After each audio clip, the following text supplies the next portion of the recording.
शहजाद इकबाल साहब, फैज़ हमीद साहब के बारे में हम कयास आ रही हैं बहुत सी सुनते थे, फिर हम प्रोग्राम पे कई दफ़ा बात कर चुके हैं उनके मुख्तलिफ रोल्स और फिर मुख्तलिफ हैसियत में किस तरह से वो अपना असर इस्तेमाल करते थे।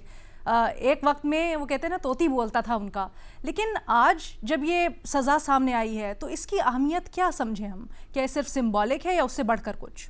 जी अलीना, बहुत शुक्रिया। आप ठीक कह रही हैं। आप बहुत ताकतवर थे, तोती बोलता था, बल्कि पूरा निजाम वही चला रहे थे। और मेरे ख्याल से तारीख इन मिसालों से भरी पड़ी हुई है कि जब कोई शख्स एक ताकतवर ओहदे पर होता है, वो यही उसका शायद गुमान होता है कि ये ताकत मेरे पास ताहयात रहेगी, और उस पर वो जुल्म भी ढाता है, वो अपनी ओहदे का गलत इस्तेमाल भी करता है। लेकिन शायद ये अंदाजा करना भूल जाते हैं कि ये ताकत कभी ना कभी चली जाएगी, और मुमकिन है कि शायद आपका एहतसाब भी हो। तो मेरे ख्याल से इसमें तो आप कई वर्ल्ड लीडर्स की मिसालें ले लें। अभी अरब स्प्रिंग में आपने देखा, चाहे लिबिया के कदाफी साहब हो, हुस्नी मुबारक हो, सद्दाम हुसैन हो, मतलब ये बड़े बड़े ताकतवर शख्सियत थी जो कि 30-30 साल हुक्मरानी कर रहे थे अपने मुल्क पे। लेकिन आखिर में आपने देखा कि जब जवाल आता है तो वो किस तरीके का जवाल होता है। और पाकिस्तान में तो वैसे कोई नई बात नहीं है कि एजेंसीज के लोगों का या इवन जो DGI रहे उनकी सियासत में मुदाखलत रही है। ये किस्से हम बहुत सारे सुनते रहे हैं, स्टार्टिंग फ्रॉम हमीद गुल जाए, उससे पहले आप चले जाएं पाशा साहब का दौर, ज़हील इस्लाम साहब का दौर। लेकिन आमतौर पे उनके बहुत सारे वाकयात आपको उनकी रिटायरमेंट के बाद सुनने को मिलते हैं। मतलब उस वक्त भी कुछ कुछ चीजें आ रही होती हैं, लेकिन इतनी ज्यादा नहीं आती जितनी शायद जनरल फैज साहब की आ रही थी, क्योंकि वो जिस तरह के नोटोरियस कैरेक्टर थे, वो जो एजेंसीज शैडोज में रह के काम करती हैं, वो उनका तरीका वारदात नहीं था। वो बड़ा ओपनली डंके की चोट पे काम कर रहे होते थे, और उसमें चाहे कोई भी मैटर आप उठा लें, चाहे मीडिया से डील करने वाला हो, चाहे सियासत में इंटरफेरेंस हो, या जैसे अभी ये जो हाउसिंग सोसाइटी का मामला था, तो वो कोई चीज छुपाते नहीं थे या कोई सबऑर्डिनेशन नहीं, वो खुद ही ये सारे अमल कर रहे होते थे। अगर आप सियासत में स्टार्ट करें, नवाज शरीफ के ऊपर केसेस, जिस तरीके से उनको नाअहल किया गया, जिस तरीके से PTI को फैसिलिटेट किया गया, MNAs MPs तोड़ के पार्टी में शामिल करना, इवन प्री पोल रिगिंग में, मैं तो खुद एक जगह पे बैठा हुआ था जहां पे एक पाकिस्तान तहरीक इंसाफ के टिकट होल्डर थे MNA के, और उनको इमरान खान जो है वो MPA का टिकट नहीं दे रहे थे, तो उन्होंने शायद जनरल फैज साहब से रिक्वेस्ट की होगी कि मुझे टिकट चाहिए। तो मुझे याद है कि उसी वक्त वो एक कॉल आया था, और उन्होंने कहा कि अगर मुझे टिकट नहीं मिल सकता MPA का, तो मेरे किसी रिश्तेदार को पंजाब में टिकट दिला दें। और जब मैंने पूछा कि आप किससे बात कर रहे थे, किससे सिफारिश लगवा रहे थे, तो उन्होंने कहा कि ये जो है फैज साहब थे। तो मतलब इस हद तक जो है उनकी इन्वॉल्वमेंट जो है वो सियासत में थी। तो वो हमने सब देखी। इवन जब हुकूमत बन गई PTI की, कोई बिल पास करवाना हो, वोट ऑफ नो कॉन्फिडेंस में बंदे पूरे कर रहे हो, मेरे ख्याल से ये चीजें तो अब किसी से ढकी छुपी नहीं है।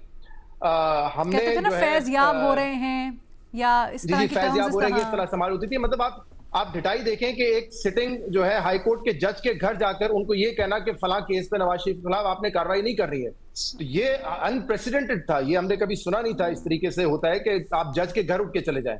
आप अफसार आलम साहब को कॉल कर दें कि यार आप हमारी बात नहीं सुनते हैं, 2 चैनल्स का लाइसेंस का मसला है, आप उसको बहाल करके दें। मीडिया मालकान को मुझे याद है कुछ स्टोरीज जो बाद में हमें पता चली, तो उसमें जब ये 2018 के इलेक्शन से पहले मीडिया मालकान को बताया जाता था कि मैं तो एक सबऑर्डिनेट हूं, मुझे एक हदफ दिया गया है कि नवाज शरीफ को आउट करना है, इमरान खान को लेकर आना है, और इस बीच में जो भी हमारे सामने आएगा तो उसको हम कुचल देंगे, दफन कर देंगे। तो आपने अगर सोच लिया कि आपने रास्ते में आना है बीच में, तो आप भी कुचले जाएंगे, क्योंकि मैंने तो अपने टारगेट पे पहुंचना है। अच्छा, इंटरेस्टिंग कैरेक्टर ये थे कि जब वो पावर में थे, वो कहीं कहीं तो जो नून लीग के खिलाफ थे, लेकिन उनको ऑब्लाइज भी करते थे।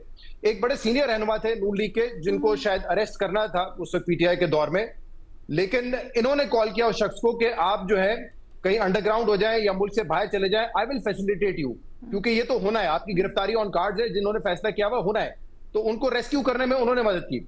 वोट ऑफ नो कॉन्फिडेंस के बाद जो नून लीग की क्यादत को मुबारकबाद के मैसेजेस थे, वो भी उन्होंने दिए थे, और शायद इसी इरादे से दिए कि अब जब अगली एक्सटेंशन आनी है तो वो शायद नून लीग ने देनी है, यानी कि अपॉइंटमेंट आनी है चीफ की, तो वो नून लीग ने करनी है, तो उसमें शायद वो अपना रास्ता क्लियर करना चाहते थे। तो ये सारी चीजें तो मेरे से किससे कहानी सुने, लेकिन आपका जो सवाल है कि अब इससे सबक हाउ वो होगा, क्या ये नया प्रेसिडेंट सेट करेगा, क्या है प्रिंसिपल सेट करेगा, अच्छा देखें, ये अकाउंटेबिलिटी की अगर आप मुझसे ये पूछें कि यार ये सिर्फ हाउसिंग सोसाइटी में मिसयूज करने की वजह से उनको हुआ है या उनकी सियासत में इन्वॉल्वमेंट थी, तो मुझे नहीं लगता ये अकाउंटेबिलिटी उस वजह से हुई है।